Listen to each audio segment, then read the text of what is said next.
Capítulo 3. Um breve descanso. Naquele dia não cantaram nem contaram histórias, embora o tempo tivesse melhorado. Nem no dia seguinte, nem no outro. Tinham começado a sentir que o perigo não estava longe, de ambos os lados. Acamparam sob as estrelas e os cavalos tinham mais comida do que eles, pois havia capim em abundância, mas não havia muito em suas mochilas, mesmo com o que tinham conseguido dos trolls. Uma manhã atravessaram um rio num trecho largo e raso, cheio do barulho de água espumando nas pedras. A margem oposta era íngreme e escorregadia. Quando chegaram ao topo dela, levando os pôneis, perceberam que as grandes montanhas estavam mais perto deles. Já pareciam estar a apenas um dia de viagem fácil até a base da montanha mais próxima.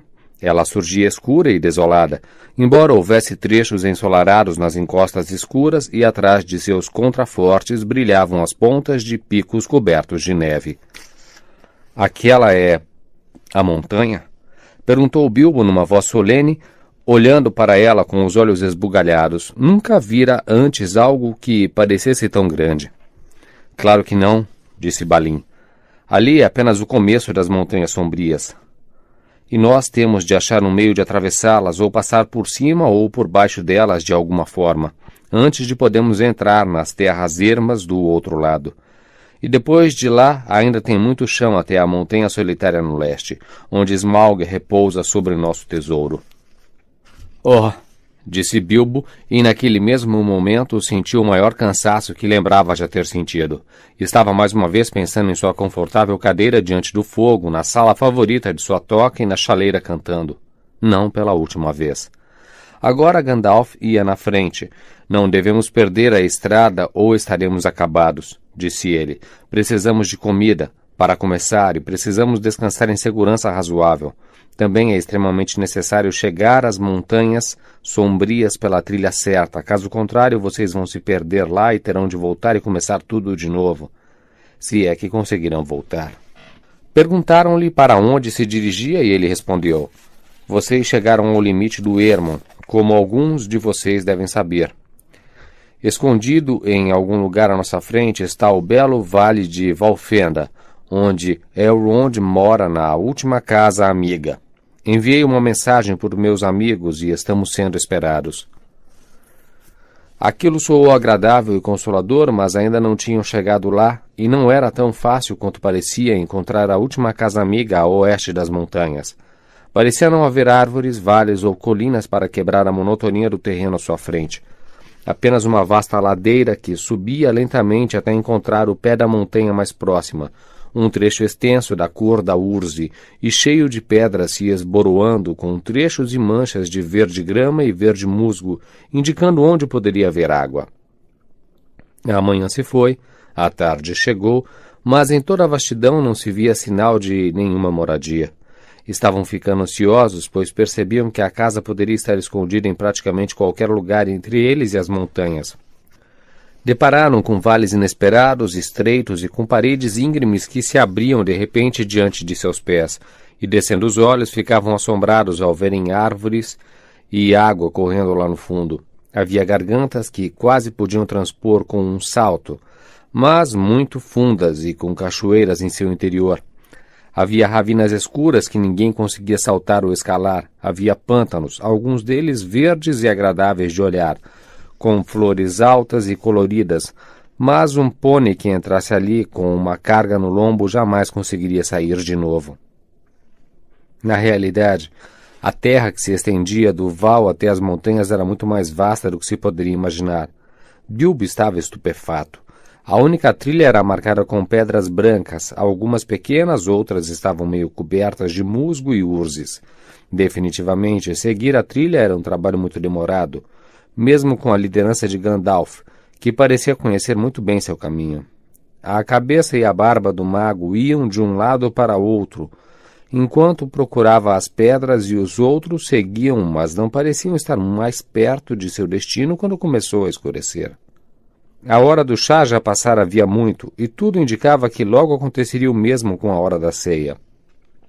Mariposas voejavam ao redor e a luz ficou muito fraca, pois a lua ainda não havia nascido. O pônei de Bilbo começou a tropeçar em pedras e raízes. Chegaram tão de repente à borda de uma descida íngreme que o cavalo de Gandalf quase escorregou ladeira abaixo. Aqui está, finalmente, gritou ele, e os outros se juntaram em volta para olhar por sobre a borda. Viram um vale lá embaixo, conseguiam ouvir a voz da água correndo num leito pedregoso. A fragrância das árvores se espalhava no ar e havia uma luz na encosta do vale no outro lado do rio. Bilbo jamais esqueceu como derraparam e escorregaram na meia-luz descendo o zigue-zague íngreme da trilha que conduzia ao vale secreto de Valfenda. O ar ficava mais quente à medida que desciam, o cheiro dos pinheiros deixava sonolento e, de vez em quando, ele cabeceava e quase caía ou batia com o nariz no pescoço do pônei. O ânimo de todos melhorava à medida que desciam. As árvores eram agora faias e carvalhos, e havia uma sensação confortável no crepúsculo. O último tom de verde quase desaparecera da grama quando finalmente chegaram a uma clareira não muito acima das margens do rio. Isso está me cheirando a elfo, pensou o Bilbo, erguendo os olhos para as estrelas que fulgiam claras e azuis. Naquele momento uma canção explodiu feito risada nas árvores. Ei! Que você está tramando? Aonde você está indo? Os pôneis mal andando, o rio vai fluindo. Ei, tralalá-lali, aqui embaixo no vale. Ei, que você está buscando? O que você está fazendo? A lenha fumegando e as tortas já se assando. Ei, triu-liu-liu-lesta. O vale está em festa. Ha-ha! Ei, aonde você está indo? As barbas sacudindo, ninguém está sabendo o que bolseiro vem trazendo, e do Alin e Balin para o nosso vale, e em junho, haha! Ei, você não vai ficar? Você não vai fugir. Os pôneis vão pastar, o sol já vai sumir. Ficar é bem melhor e ouvir com atenção até o amanhecer a nossa canção. Haha! Assim eles riam e cantavam nas árvores, e imagino que vocês achem tudo uma bela bobagem. Mas eles não ficariam preocupados, apenas ririam mais ainda se vocês lhes dissessem isso. Eram elfos, é claro. Logo Bilbo podia vê-los à medida que a escuridão se tornava mais profunda. Amava os elfos, embora raramente os encontrasse. Mas eles também o assustavam um pouco. Os anões não se dão bem com eles. Até mesmo anões bastante decentes como Thorin e seus amigos acham que eles são tolos, o que é uma coisa tola de achar. Ou irritam-se com eles, pois alguns elfos os provocam e riem deles, principalmente de suas barbas. Bem, bem, disse uma voz. Olhem só. Bilbo o Hobbit, num pônei. Ora, ora, não é engraçado?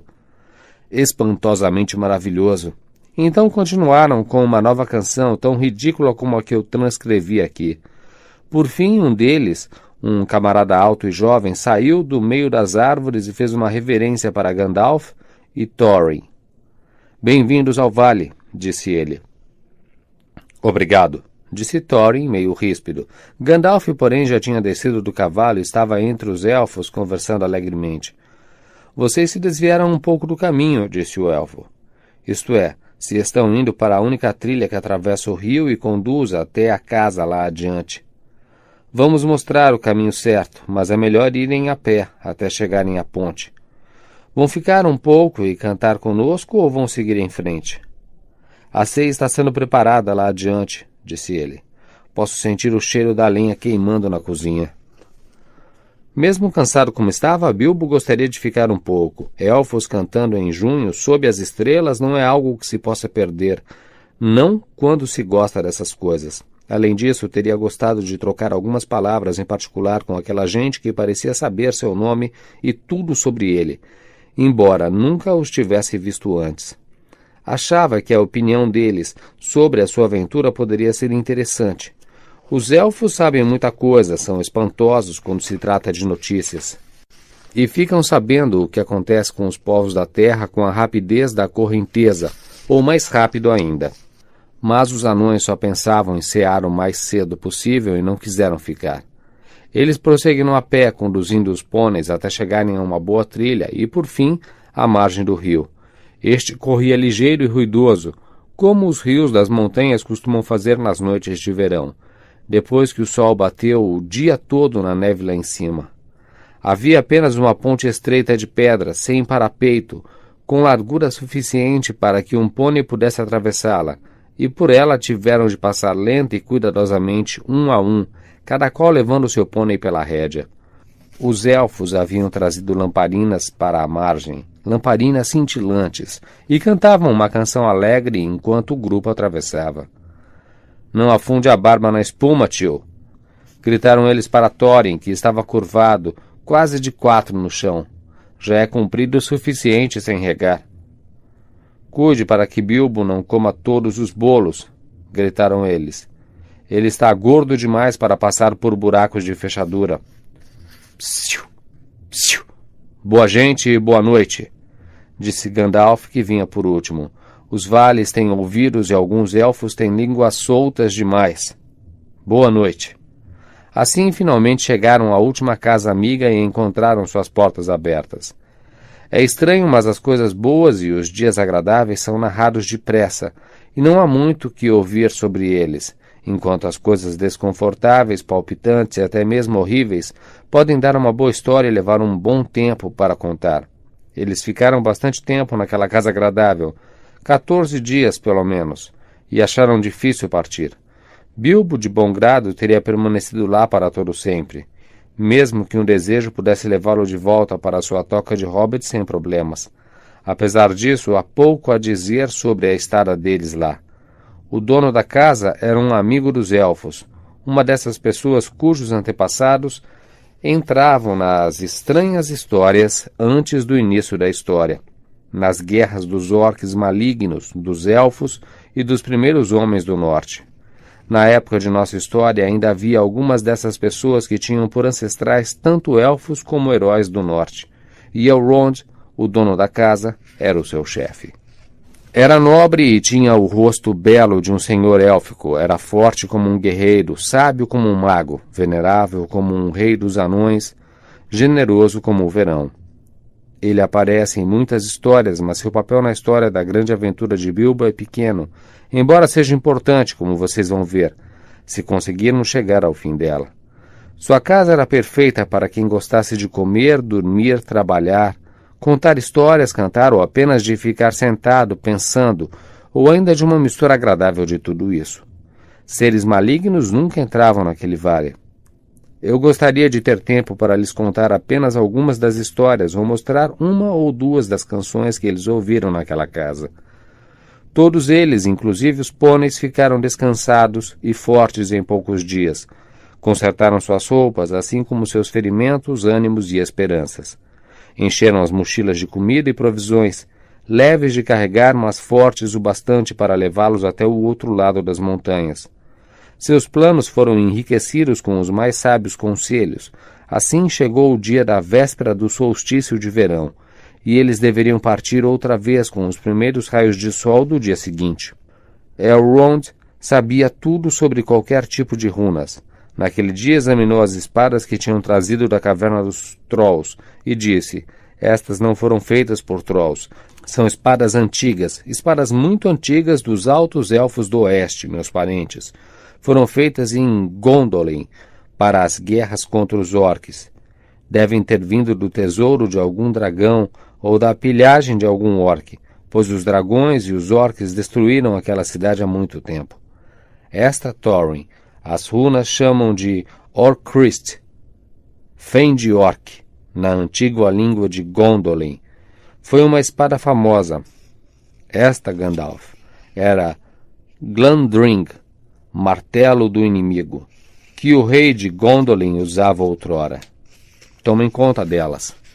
"Onde os Trolls as conseguiram?" perguntou Thorin, examinando a espada de novo com interesse. "Não sei dizer", disse Elrond, "mas pode-se deduzir que seus Trolls andaram saqueando outros saqueadores ou encontraram sobras de velhos assaltos em algum esconderijo nas montanhas antigas. Ouvi dizer que ainda há tesouros escondidos nas cavernas abandonadas das minas de Moria, desde a guerra entre orques e anões." Thorin ponderou essas palavras. "Vou guardar esta espada com todo respeito", disse ele. que ela logo possa fender orques outra vez. Um desejo que provavelmente será concedido em breve nas montanhas, disse Elrond, mas mostre-me o seu mapa. Ele pegou o mapa, examinou-o por um longo tempo e depois balançou a cabeça.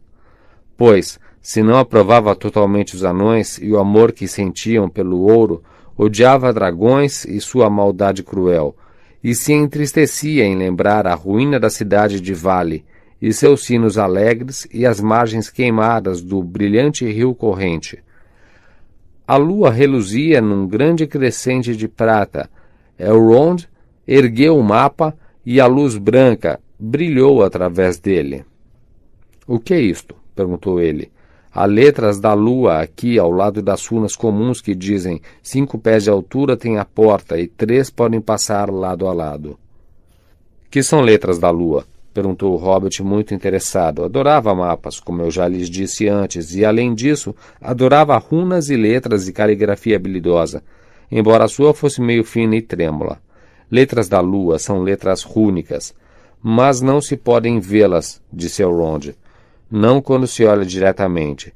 Só podem ser vistas quando a lua brilha atrás delas, e, além disso, com o tipo mais sofisticado, tem de ser uma lua da mesma forma e da mesma estação do dia em que foram escritas.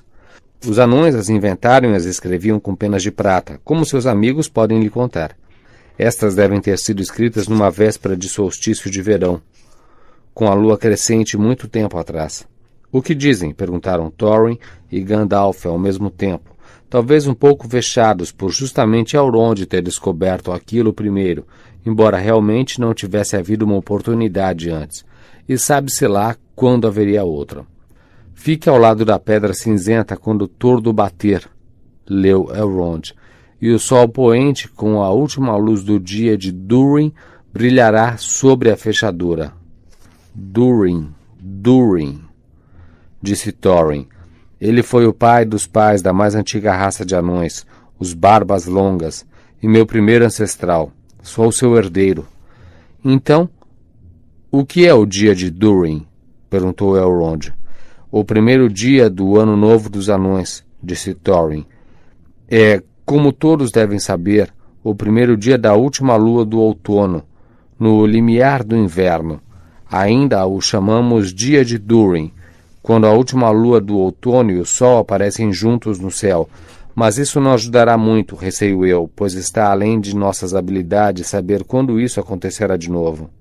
— É o que veremos, disse Gandalf. — Ainda há mais alguma coisa escrita? — Nada que possa ser visto nesta lua, disse Elrond, devolvendo o mapa a Thorin. Então eles desceram até a água para ver os elfos dançando e cantando em celebração da véspera do solstício de verão. A manhã seguinte foi uma manhã de solstício de verão tão bela e fresca quanto se possa imaginar. Céu azul sem nenhuma nuvem e o sol dançando na água. Eles partiram em meio a canções de despedida e boa viagem, com os corações prontos para mais aventuras e sabendo qual estrada deviam seguir nas montanhas sombrias até as terras além.